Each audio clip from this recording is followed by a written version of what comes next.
and he made fun of the black bear Guai because his skin was dark. He was like, damn dog, you must be working in a coal mine to be this dark. Yeah, Sun Wukong was lucky that he was created in Ming Dynasty. Otherwise he would be banned for being racist. Hello everyone and welcome back to my channel. I'm Jaythestoryteller and I'm going to go through the story of the famous Chinese novel Journey to the West with you guys. Today we'll continue from the last episode, where Xuanzang, the Tang monk, freed Sun Wukong and the little white long, and the three began their journey to the west to retrieve the Buddhism scriptures. But as you can imagine, the journey was never supposed to be easy, otherwise we wouldn't have this book, right? In fact, it was a trial for the Tang monk to prove that he was a faithful monk and worthy of the scriptures. So there were a lot of dangerous enemies and situations waiting ahead. Today, we'll be looking at the very first trial that the journey gang faced. Instead of being dangerous, it was very interesting and very ironic. Well, without further ado, let's begin. One day, Sun Wukong and Xuanzang arrived at a place called the Guanyin Temple. As the name suggested, it was a temple that worshipped the Bodhisattva Guanyin specifically. But there was no one in the main hall to greet them. Naturally, Wukong began his monkey business. He started to ring the doorbell, knocked, and got the monk's attention. Now, if you have played the game Black Myth Wukong, this scene should look very familiar because we did the same thing as the destined ones in the game. Ringing the bells and got the Yaoguai's attention. After that, the abbot of the temple, Elder Jinchi, welcomed them. Yup, him. He offered them tea with very fancy tea sets. Xuanzang realized that he was a very materialistic monk, so he just played along. He was like, wow, very nice teacup. This must be very expensive. Your collection is very good. Oh my god! Wow! Jinchi was like, nah, I'm just a peasant monk in a peasant place. This is nothing. And you, the noble monk from the great prosperous Tang Empire from the east, you must carry very valuable treasure. May the humble monk see it? It's not like I want it or something. I just like to see all different kinds of treasure. Xuanzang didn't want any trouble, so he was like, sorry sir, I'm poor. I don't have anything valuable with me. But Wukong was very proud, so he jumped out. He was like, Master, we have treasure. Show him the kasaya. Then Jinchi was like, Kasaya? I have a whole collection of kasayas. I don't see how yours is gonna impress me. And he did have a very big collection of kasayas. It was a collection to be proud of. Unfortunately, he met Xuanzang, the Tang monk. The kasaya of every spark alone worth way more than all the other kasayas combined. Now, you remember this kasaya, right? I've talked about it in the previous episode. It was given by the Buddha himself through Bodhisattva Guanyin, a gift for the scripture collector. It was sealed with the finest silk, along with countless valuable gems. What's more, the Buddha blessed this kasaya with his very own power, so it had the function of repelling all evils. So really, this was the dream kasaya of all monks, especially Elder Jinchi. He liked this kasaya so much, and he asked to borrow it for the night, so that he can take a closer look at it. And Wukong was like, it's okay, master, just let him have it. I'm here, and nothing bad happens under my watch. Yep, as you can predict, something's gonna happen. Jinchi was consumed by his greed and vanity. He simply couldn't resist this 1 in a million kasaya.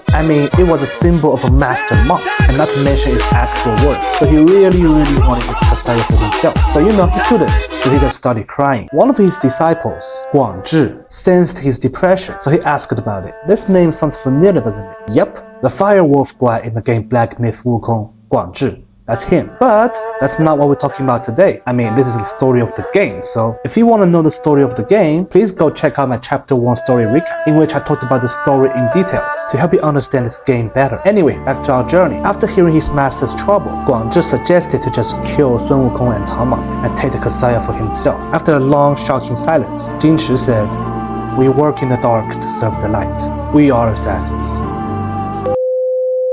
Anyway, the TV show didn't quite show it, but in the novel there was another disciple in this conversation, Guangmo. Yes, the snake dude in the game. Just like his figure in the game, he was the cunning one. And he said, that Tang monkey is easy, but I fear that monkey is a tough character. We need to be very careful and discreet. We can just start a fire to burn them. Even if it doesn't work out, we can just say it was an accident and nothing they can do about it. And here it began. The monks started running around to set fire in place, which of course couldn't hide from Wukong. He noticed the fuss and decided to blend in to see what's going on. He transformed into a little monk and was like, hey brothers, what you doing? What's all the fuss about? And the monks were like, ain't got time to talk. We are burning the traveling monks. And Wukong was like, burning who? Me and my master?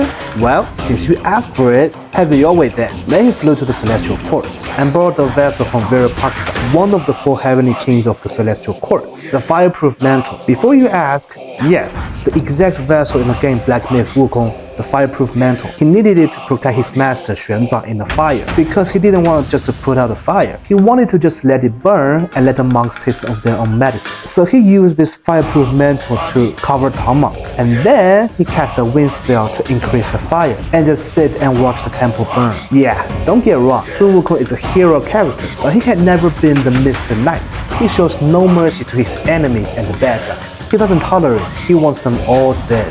A bit extreme? Yes. But that's what makes him him, with zero tolerance for evil. And because of this, he had many quarrels with the master along the journey, which you can see from the future episodes. But anyway, back to our story. The next day, Tang monk woke up and the whole temple was in ruins. He was like, oh goodness, what happened here? Wukong, do you know anything about this? And Wukong told him about last night, how he punished the evil monks. At first, Xuanzang didn't believe it, and he blamed Wukong for killing the innocent. But as he saw the monks kneeling down and begging for mercy, blaming everything on their master, he realized that Wukong was telling the truth. The elder Jinchi wanted to kill them and take the Kasaya. It was at this moment that he knew. He fucked up. Knowing that he messed with the wrong guys, Jinchi knew he couldn't get away with it, and he didn't know how to face the journey again. And in the novel, he killed himself bumping his head to the wall, and that was the end of his life. A once faithful monk who got consumed by his material obsession that eventually brought him to his end. There's an old saying in Chinese, 人为财死，鸟为食亡. It translates as, man dies for wealth, and birds perish for food. I mean, we all know that greed isn't a good thing, but come on, let's be honest here, we're all just greedy motherfuckers. So there'll always be people like Elder Jinchi. This isn't new, this is human nature. But anyway, back to our story. You might think that with Jinchi dead, this story is over. Well, kind of, except this one tiny little problem. Where the hell is the Kasaya? Yep, it was gone. It was gone when Jinchi was still alive, and that's why he chose to kill himself. He failed the assassination, and he lost the Kasaya, and got himself in deep shit. So where is the Kasaya? It wasn't taken by the other monks. It was taken by a Yao Guai, the black bear guai from the Black Wind Mountain nearby. And yes, he was the final boss of chapter 1 in the game Black Myth Wukong, and he was a complete douchebag. In the novel, the black bear and Elder Jinchi were actually friends, as they often discussed Dharma together. And Black Bear Guai actually taught Jinchi some spells, and that was how Jinchi was able to live long. Did I mention that Jinchi was 270 years old when he died? Oh, I didn't? Well, yeah, he was that old, all thanks to the Black Bear Guai. And you would think they're good friends for many years. But in the novel, during the fire, at first the black bear was being a good friend. He saw the fire in the temple, so he rushed in to save Jinchi. But when he actually got there and he saw the Kasaya, he just decided to take the Kasaya and just leave Jinchi in the fire. Yeah, just like that. What a friend, huh? Anyway, Xuanzang was like, you started this because you wanted to show off. Now go bring back the Kasaya, otherwise I'll chant the tightening band spell, which could trigger the tightening band on Wukong's head and cause insufferable pain. And Wukong was like, whoa, master, I'll go find it, chill. After talking to Jinchi's disciples, Wukong knew that the black bear guai took the Kasaya, so he went straight to his stand to confront him. But Wukong was mischievous and mean, and he made fun of the black bear guai because his skin was dark. He was like, damn dog, you must be working in a coal mine to be this dark. Yeah, Sun Wukong was lucky that he was created in Ming Dynasty, otherwise he would be banned for being racist. On the other hand, the black bear guy was also good at trolling. He talked back, he was like, oh, it's you. I know you. You are Bima Wen, the horse boy.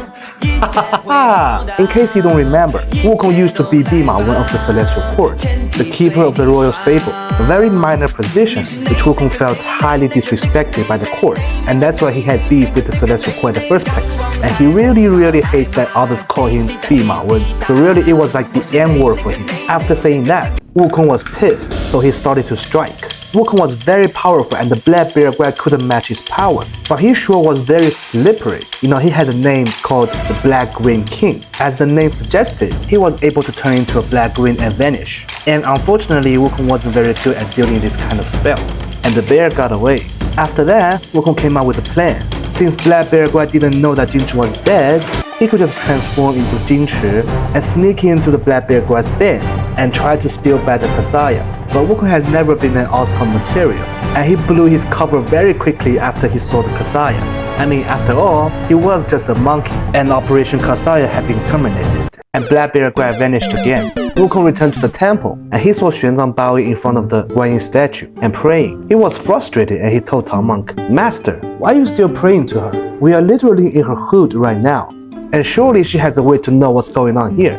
And yet, she decided to sit out and watch us struggle. "Screw this, man.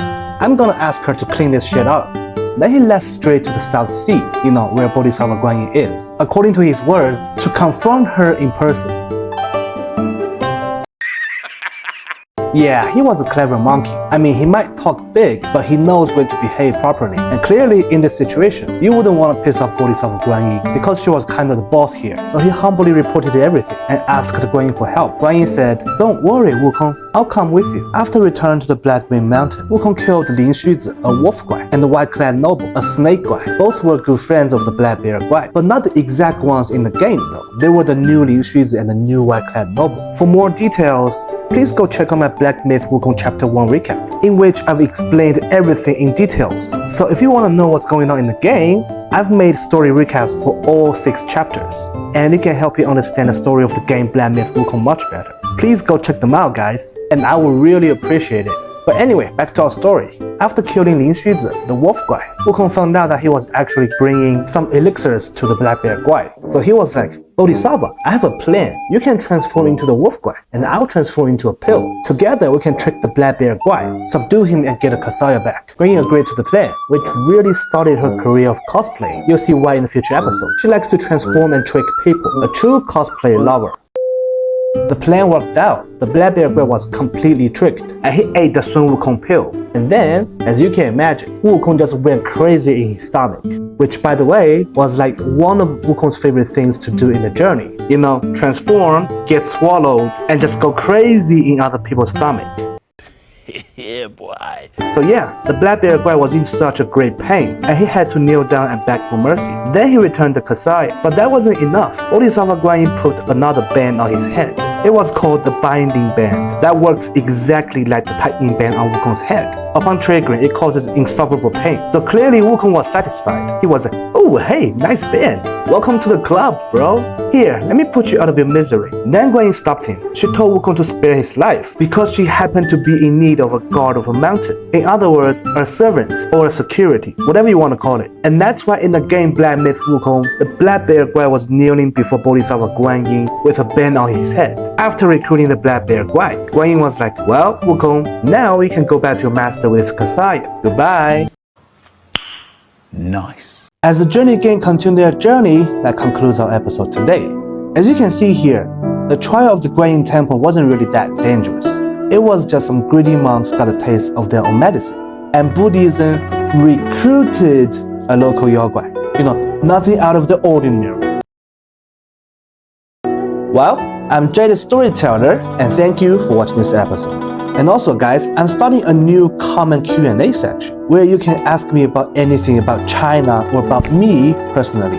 And I'll try my best to answer them in the next episode. So, if there's anything you want to know, please leave them in the comment section and we'll go through them in the next episode. If you're familiar with the Journey to the West, you'll know there are actually 5 members in the journey game.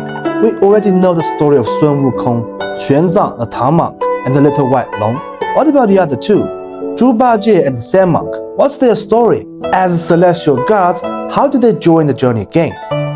Well, 欲知后事如何，且听下回分解。